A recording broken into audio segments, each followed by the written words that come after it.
It is the 4th of July weekend. We are on a roll back to home base Samurai Castle. You know what it is. It's time for the Moog Labyrinth lottery. You know what that means. See if anyone pops in here now real quick, but I'm feeling good, man. We're off now. We're off Thursday, Friday, Saturday, and Sunday.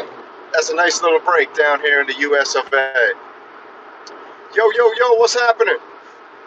Just saying, we're about to get going here with the Moog Labyrinth lottery. You know what that means? And we'll talk about some Behringer, but I got like a 20-minute drive home, so I don't think there's any better way than to spend it with you. What's up, Jumpstart? Good morning, man. Right in time for your morning coffee, brother. Now, don't forget, sometimes this stream might get a little fuzzy. We're driving through rural America. We can sometimes hit pockets where the internet might get shady for a bit, but just have some patience, ride with the bumps, and we'll always come back. So, it's been a pretty big week, in my opinion. Let's just recap the week. We had Moog roll out, in the worst kind of way, the Moog Labyrinth. Okay, what happened there? I got some theories on what happened, but the Moog Labyrinth, which I broke that story 4 or 5 months ago. I said they were making the Moog Labyrinth. Everybody said, Samurai, you're so crazy. You're so crazy. You think they're going to make it the Moog Labyrinth? And I'm like, yeah, I'm pretty sure they're going to make the Moog Labyrinth. So everyone thought I was crazy, and don't worry. No apologies needed. We are just looking to break the news when we can. Sometimes we break it right. Sometimes we break it a little bit wrong. You know, when I broke the Moog Muse with Synth, we thought it was going to be called the Moog Mirror. Now, it might have been called the Moog Mirror, and they might have went and changed the name to the Moog Muse because we broke the story. But anyways, we're going to do a little game here in a minute. Since I'm driving, you know, you like to play card games. We're going to do something called the Moog Labyrinth Lottery. All right? So Moog came out. What's up, Jumpstart? Moog came out. They said that, or they didn't come out. A bunch of people on the YouTube who, one guy posted his first video in 14 years, suddenly with the Moog Labyrinth. That was weird. Thought it was very weird. Then we had another guy who's done a bunch of synth videos, Dougie. I call him Dougie. I can't remember the last name, but he's got a cool channel, lots of synth videos. Dougie also posted some Moog videos. Then there was another guy, some Moog Labyrinths. Now, the Moog Labyrinth, for some weird reason, got released during Super Booth to cover up the debacle with the Moog Muse. Now, I got informed a couple days ago that from people who were at Super Booth, went to the Moog booth at Super Booth, the area, and it was an absolute disaster. They just had Spectravoxes strung around, nothing was plugged in, they had like a grandmother, and they didn't even, the guy who was there repping Moog apparently didn't really even know what he was doing. This is all allegedly, so, but it was from someone who was there, and it made no sense. And then so this Labyrinth leak came out, and I was like, oh wow, they actually made the Labyrinth, crazy. And there we are. 2 or 3 days ago, we get this weird release of the Labyrinth that is like an embargo treaty breaker. First time I ever heard of that, I guess. One of the stores broke the treaty. My theory is, allegedly, this is my theory, that a disgruntled Moog employee sent out a mass email to all the suppliers and said, we've Moog release date today, go for it. And a bunch of the more high-level stores went and double-checked and said, hey, are you sure this release is legit? But one store, what's up, Zachy? But people are mad at me for, don't worry, man, Zachy, you're all good. So then what happened was a bunch of stores double-checked and pulled it, and they're like, no, this is a fake release, man. But one store said, let's just run with it. They didn't know it was a fake release. They ran with it, sold a bunch of synths so they could pull. So to me, I think that was a disgruntled employee who released that to the suppliers. That's my theory, and it might be wrong. It might not be. I don't know. My other theory is that it's this weird guerrilla underground social media marketing campaign where they're doing this mega super tease. But I think that if that's the case, it was absolutely stupid. It made no sense. Now, the Moog Labyrinth lottery is going to go something like this. Who's going to be They said that they're going to release the Moog Labyrinth demos on June 11th, okay? June 11th is when it's going to be released.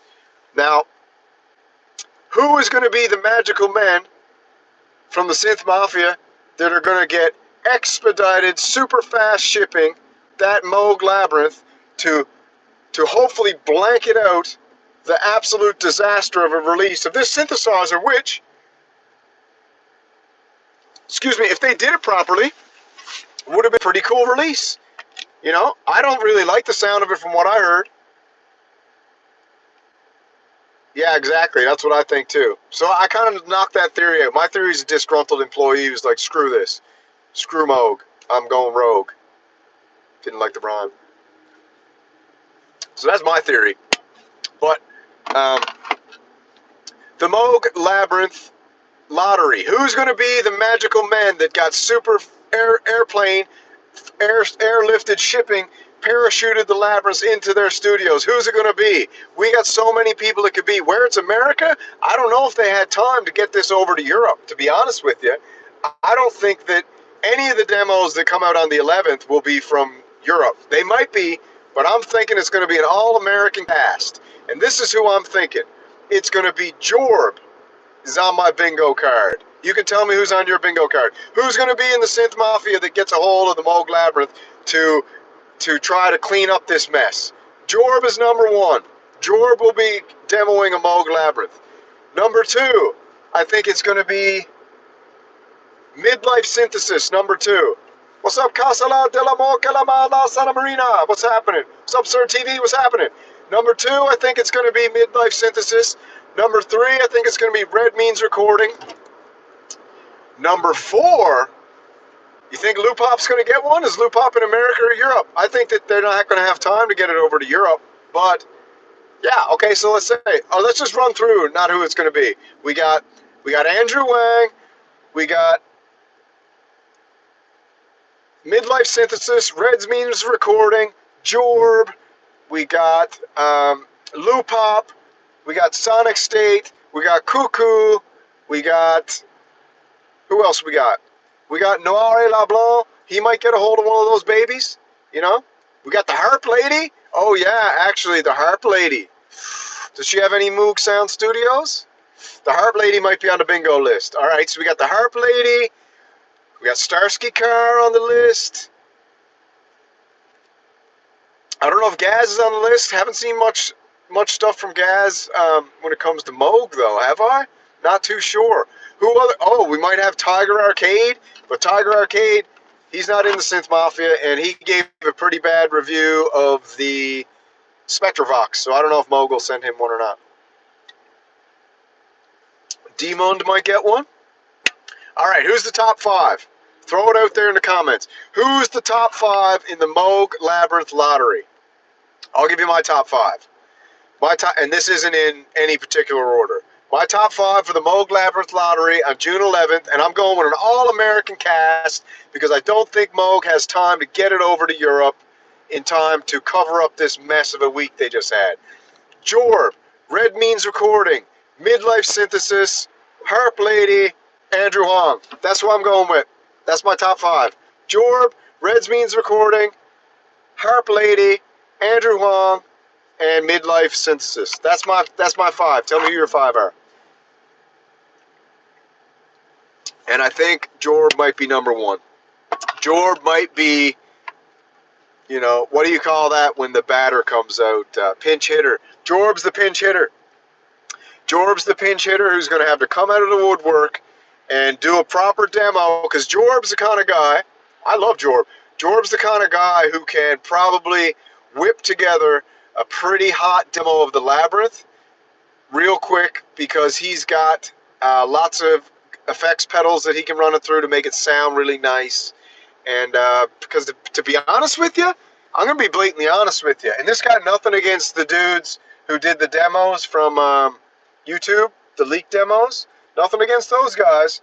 I think the fact that they did that thing through phone speakers, the same way that Mike Dean demoed the Muse through phone speakers, that Labyrinth sounded absolute trash. I'll just admit it. It sounded like absolute trash. And I'm blaming it on the phone speakers. So the phone speakers made the Moog Labyrinth sound like absolute trash. There's no way in the world I would pay $599 for that sound. Absolutely insane, totally crazy, sounded like garbage, and I'm blaming it on the phone speaker, not the operator. So, who can rescue that dumpster fire of a sound? Yeah, bang Mateo.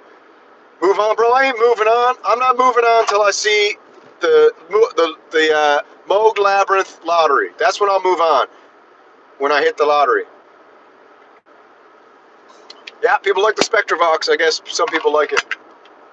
But yeah, I'm not saying the Moog Labyrinth sounds bad. I'm saying the Moog Labyrinth sounded like absolute garbage recorded through an iPhone speaker. That's what I'm saying. It coming through a monitor in your bedroom through an iPhone speaker, it sounded like absolute garbage. Right? I'm not saying the Labyrinth sounds like garbage. I'm saying how it was recorded through those speakers made it sound like garbage, and now Moog has an absolute Mount Everest to climb in order to get that thing back in the good graces of the people who are going to give up $599 of pure cheddar cheese to get a hold of that thing, okay? That's what I'm saying. Do you feel me? So, that's the Moog Lottery. That's my picks. You tell me your picks.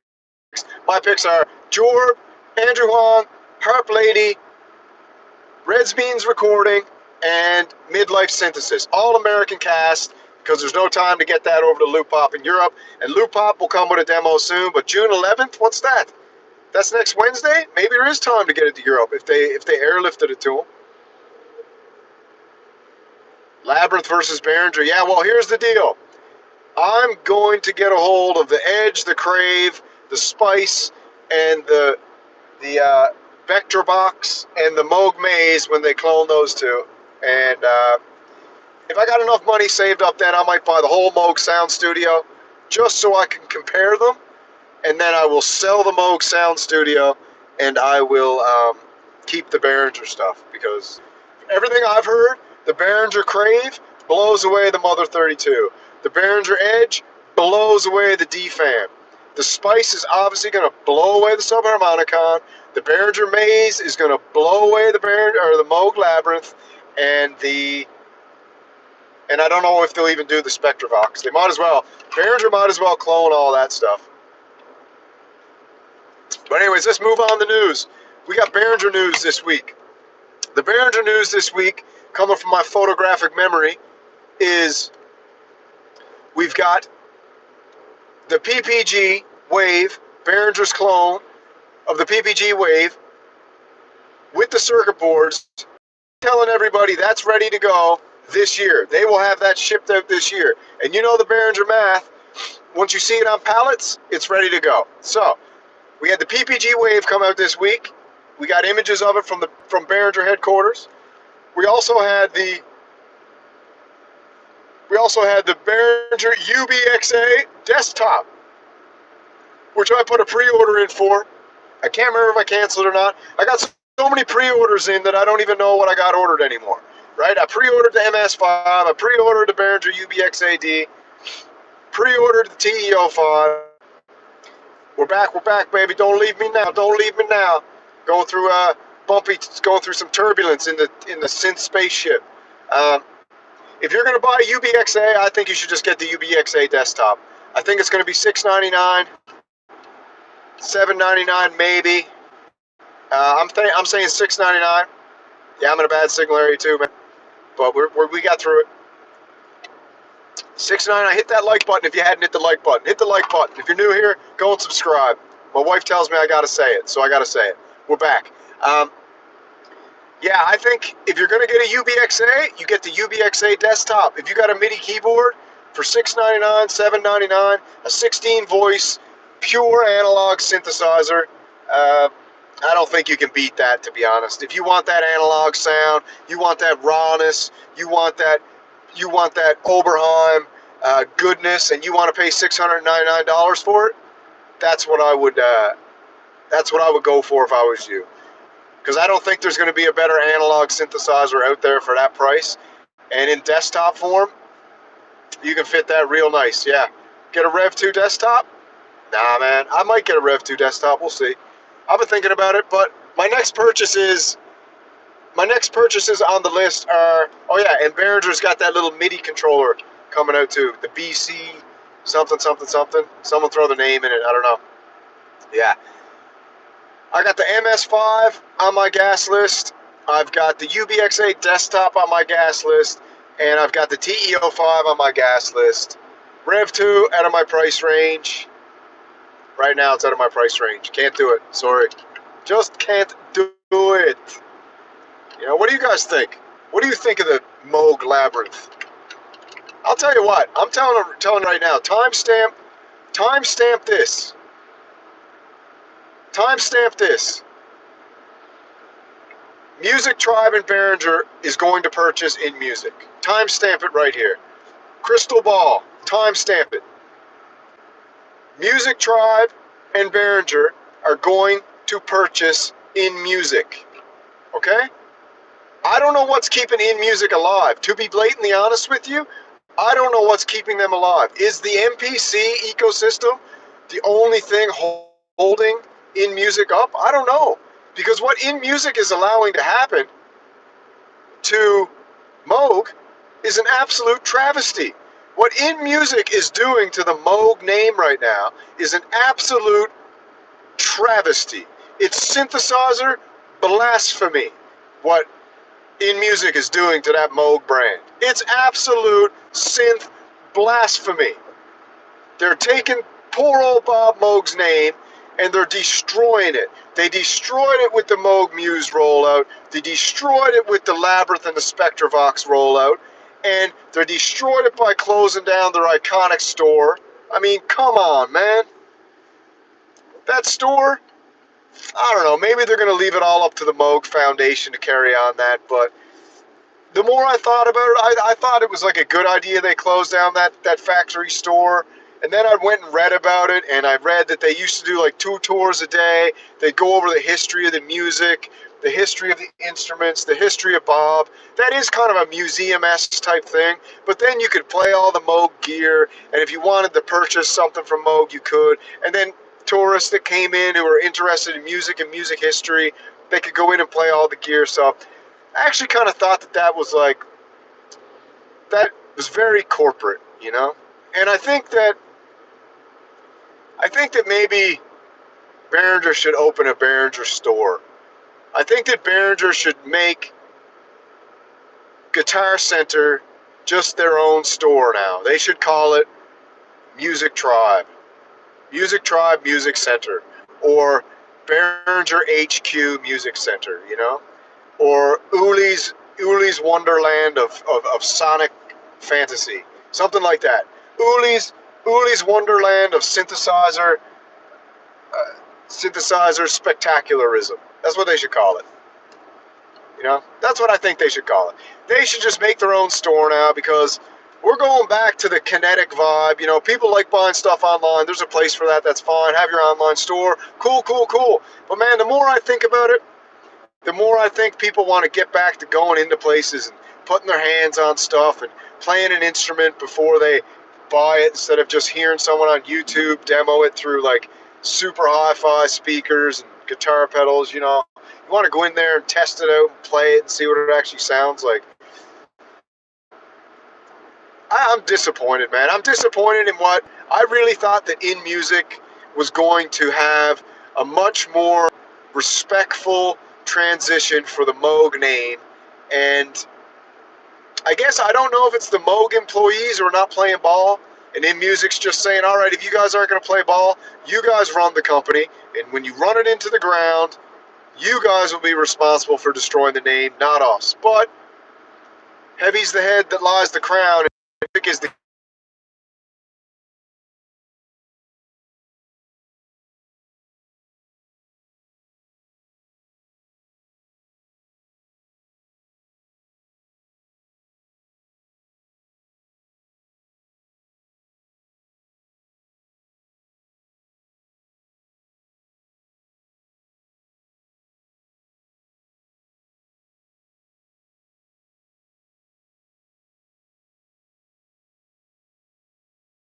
wished you could. Just keep what you have, never get anything new. You know, mic's off. Should be back on now. Let me know if the mic's back. Someone was just calling me. That's why the mic went off. Yeah. So, you know the deal at Samurai Nation. Bang Mateo was saying, don't ever buy anything new. You know, blah, blah, blah, rabbit hole, blah, blah, blah. Listen, if you want to buy something new, Bang Mateo, save up some money and go buy something new. But, you know, at Samurai Nation, we thrive for new. We want all the new stuff. We want all the synths. We dream big. We play big. We spend big. We're big spenders, baby. We're Americans up in here. We want more. We go for more. We get more.